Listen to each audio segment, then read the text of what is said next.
Given the hundreds of new games that appear at shows like Gen Con and Spiel, it's no surprise that you will find themes running across multiple games of those conventions, even an unusual theme like copulating rabbits. Yes, at Spiel Lesson 25, for example, I purchased VD Carnicle, a party game for 4 to 8 players that is 100% about copulating rabbits. And I played this a couple times. Maybe I'll talk about it on another video down the road. But for now, I'm going to focus on Badass Bunnies, a card game for 2 to 4 players by Sjord Iska and 999 Games that has bunny humping as a minor element inside the larger design. It's a press your luck and deck building combination that is challenging you to get as many bunnies as possible, one way or another. There are multiple ways to get these rabbits though. Let me show you how it works. Each player in Badass Bunnies starts with a deck of 6 cards consisting of 2 carrots, 2 biting bunnies, and 2 attacking foxes. You're randomizing those cards for your starting deck. Very tiny deck. Sometimes it's hard to randomize, only 6 cards, but do the best you can. On a turn, you are going to flip over as many cards as you wish. And the reason why you might not want to flip everything is because if you flip over 2 foxes, your turn ends, you get nothing. You have busted. So I have a 50-50 chance of busting right now. Maybe I want to stop. And what you're going to do if you do stop is use the cards that have carrot income to acquire more cards. You can buy the cards in the top 2 rows with the cost being shown in the lower right hand corner. These are the only 2 types of cards that have income, so you definitely want more of them, but these have special powers, so you want them as well. Cards in the bottom row you'll acquire in different ways, so we'll get to that. I've got 3 carrots. I can buy 1 new carrot and have a carrot left over, but you can't keep carrots, so might as well spend all 3 and get the biting bunny. Another one. And you want biting bunnies for another reason as well, because your goal in the game is to flip over 10 rabbits or more on a turn. All right, so every card that you get that has rabbits is a good card. Now, you take everything in your deck, shuffle it all up, so everything is at play again. There's nothing set aside. I have a 1 in 4 chance of busting. I can stop right now at 2 and get a new carrot. Or I bust, in which case I get a sleeping fox. They got tired out chasing me all around. Now they're snoozing. Maybe they ate one of our clan. Maybe not really sure. They're just dreaming of it, but is it the rabbit they caught or the rabbit they want to catch? You decide. Ooh, well, stopping with 1 carrot does nothing. 2. Okay, got another one. When you have 2 sleeping foxes, you return them to the deck. You take a attacking fox from the reserve and give it to someone else, and they have to put it in their deck. I busted twice. I missed out on buying new cards twice. Maybe someone else didn't, and maybe as a result, I give them that card and make their deck worse. Okay, gonna set them back. Of course, I'm kind of set back as well because I didn't get to buy things. So again, 1 in 3 chance. Yeah, I got 4. I will buy a bandit bunny. I could buy 2 carrots. You can buy as many cards as you can afford. I could buy 2 carrots and try to get lots of income and push towards buying higher priced cards, or maybe I want a bandit. There's only as many bandits as the number of players. Has a special power that happens when it's face up at the end of your turn and you have not busted. I could show you right now, but I'm just gonna try to get at least something. Add it to my deck. Okay. So stop at 4. 5. Let's look at this one, the Boffing Bunnies. It has 2 bunnies on the card, so that's a great one to get, and it will give you babies when it's face up at the end of your turn. So everything is ideally progressing you towards that goal. Excellent. Ooh, if I bust now, I don't get the baby, but I want to buy something as well. I get to steal, and I get a baby, and we get greedy. So, stealing. You're going to pick a player, and they show their deck all face down, and you take a card at random from them. They don't know what you take. Did you make their deck worse by taking out something good? Or do you make it better by taking out a fox? They don't know. You get to see what's happened to your deck, and that gives you some clue as to who you might want to steal from in the future. If I take a fox from this player, well, the odds are better I'm not going to take a fox next time. So I got this. I got the Boffing Bunnies here. We'll get a baby. I got 2 carrots. Here we'll buy a new carrot. And there we go. Rolling through the deck. Of course, someone may end up giving me a fox as well because they see me buying lots of cards. And at a certain point, these attacking foxes will run out. There are only as many foxes in reserve as the number of players. And sometimes everyone gets one, but often one player will get more just because their luck is just rolling the right way. 2 carrots. So 2 carrots and a theft.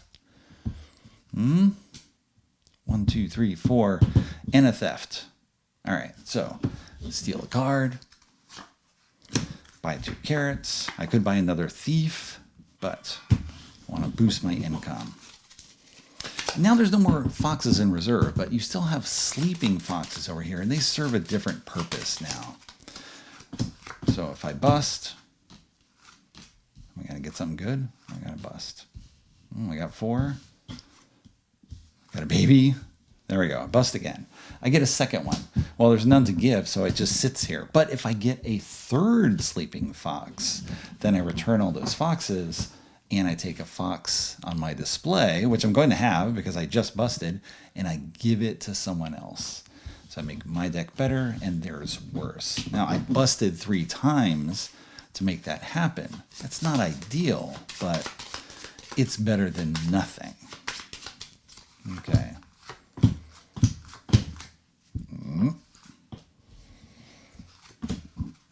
So 1, 2, 3, 4, 5. I wanted to get 6. There we go, 6. Stop right there. I get to steal. Okay, yoink. I get another baby. Yoink. And 1, 2, 3, 4, 5, 6. I can buy a binocular bunny. Something else. Okay, and just to give you a running count here, 1, 2, 3, 4, 5, 6. I showed only 6 rabbits. You're trying to get to 10 to win. And now I just added 2 more to my deck by buying these. Now, the sentry rabbit, we'll pretend I flipped that up early. What that does is it lets you look at all the cards that you are going to flip. You get to peek at everything. And in practice, how I usually do this is I just flip until I hit a second fox, and then I put that fox back. There's no reason to take it slow and actually look at every single card you're going to flip. Just do this.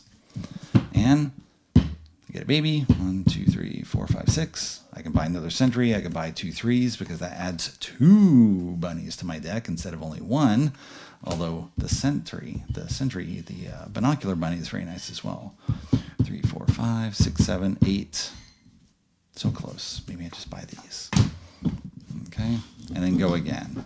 Of course, someone may be passing a fox back to me. Maybe someone else stole something. I don't even know what's there anymore. And you just keep going. And it's kind of interesting because did they take a fox? Am I going to improve my odds? Am I trying to flip over the Boffing Bunnies that aren't even there? 1, 2, 3, 4, 5. 6. 1, 2, 3, 4, 5, 6, 7, 8. Well, I can buy a blasting bunny. Let me show you how those work. Let's just pretend that one comes up early. All right. That is going to eliminate a fox, at least for that round. It feels similar to the binocular bunny, but not quite the same. The binocular just lets you flip until you see the second fox. This one takes a fox out of the equation completely. So if you have the blasting one on the table, a fox shows up, there it goes. That fox is gone, at least for this turn. In this case, I just get to keep flipping. 1, 2, 3, 4, 5, 6, 7, 8. 9, 10. I can stop right there, but I haven't even shown one fox yet.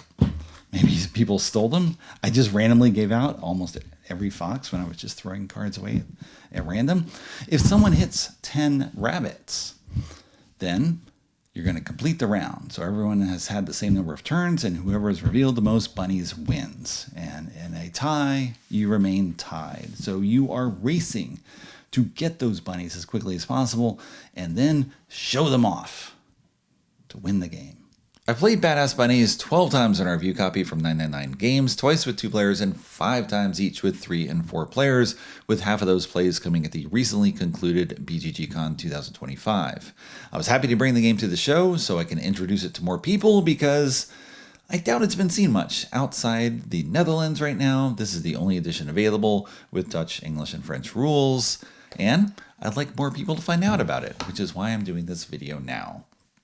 I find the press your luck and deck building elements coming together in a fabulous way, especially because the press your luck feel of the game changes over time, with you initially trying to push to get one more carrot to buy that card you want, because there are a limited number of cards available in the 4 to 7 carrot slot that you can buy, with only as many bandits as the number of players. So as the game progresses, typically you start having a hole where there's no more 4s or no more 5s. Instead, you have this gap from 3 to 6. So you want to get there first, especially after you've played the game once. You see this happen, and now you're challenging yourself to press and grab those cards before anyone else can.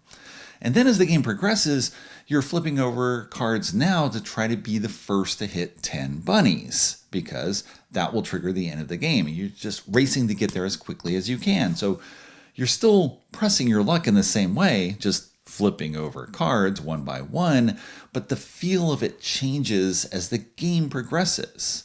And it's a short game, it's 10 to 20 minutes, and yet it still has that different feel of play, even though the action is the same. And you are not always the one who is flipping over 10 bunnies. Someone else might have had fabulous luck getting there, and they've given away foxes, or they had foxes stolen from them by other people, and so they're all set to run for victory. And you see that as they're flipping over lots of cards, they buy more, they're about to get there. Now suddenly you have to press your luck for a different reason, because you have to find the bandit so that you can try to steal cards from them so that they can't win.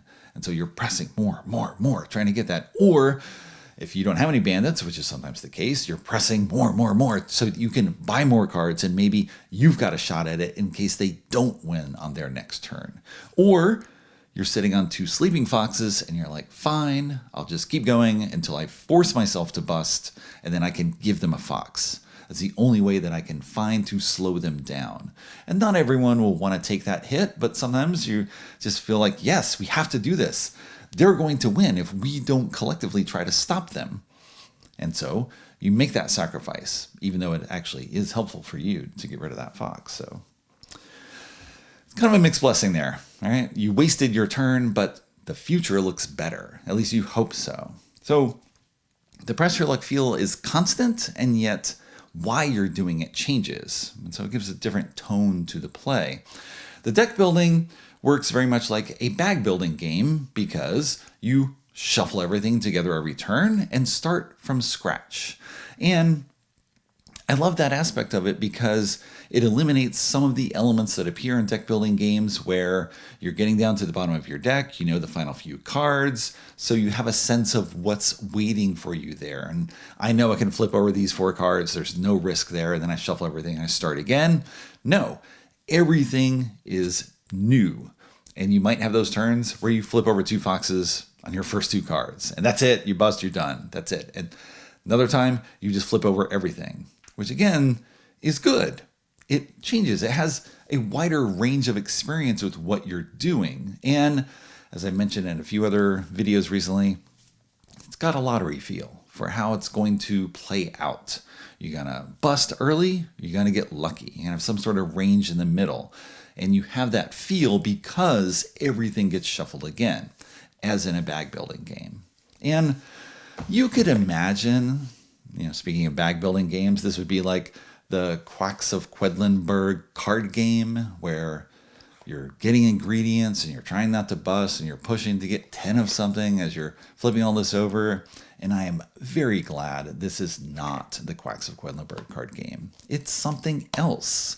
It is new. It's got a first-time designer. It's got a great fun look to it. And it's way more fun to talk about bunnies than it is to talk about potion ingredients, at least for me. So I'm glad this has an original IP instead of glomming onto something that already exists. I mean, I understand why publishers do that. They will sell more copies if they're selling something that is familiar and that people already like. But here, I got something new and fun, and it's great talking about bunnies and just imagining the carrots raining down on them, bunnies sneaking away to engage in bunny activities in order to help you move towards victory. It just provides a better atmosphere, a wilder atmosphere than the ingredient grabbing game. So I'm glad they've done that. Now, speaking of flipping over two foxes, we've had a number of people just had terrible luck in this game where they will bust and then bust again and bust again. And it becomes almost a comedy because they're just like, why are you failing so many times? It's just the person stepping on the rake over and over and over. And luckily, these people have generally had a good nature about it. They're just like, this is, why me? Why is this happening to me? I can't believe it. And they're not just hating the game. I can imagine that happening, someone having a really sour experience. They're just like, this is completely random and sucks. And yes, it's random. But the sucking, well, that's on you, I guess, for not getting into the spirit of the game or just having different taste for what you like to play. Because this leans hard into that aspect where things are going to go wrong. It feels often like there is a rich get richer issue in which you succeed and you're going to keep succeeding because you're putting more stuff in the deck, which is decreasing the odds of you busting.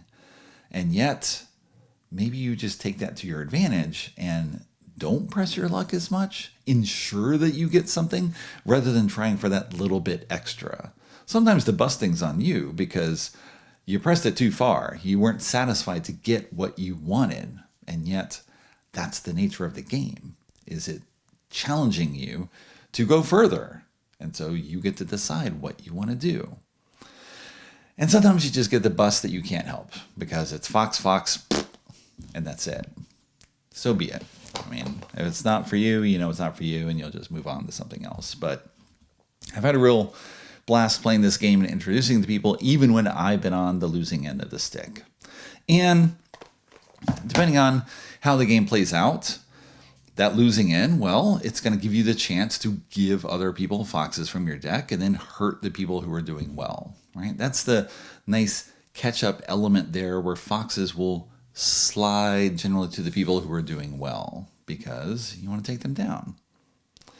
The nature of the game changes as well based on the player count. With 2 players, it's just you and someone else, so you know where every fox is that you don't have, even though sometimes you don't know if you have a fox or not because the cards were stolen from you. With 4 players, you have more of this team-up element where, yes, some person is moving towards victory. There's someone who's possibly just out of it because they haven't been buying much of anything. And then that just shifts around the table to focus for who's doing well. And then everyone's throwing foxes in one direction or another, and that will change over time in this short game. So there you go. Feel for Badass Bunnies after a dozen games. It's a fun little design. Nice small package. Love the tiny games, especially card games. So much you can do with card games in all these different forms. And I'm glad to see it in this form. And maybe you get to try it as well.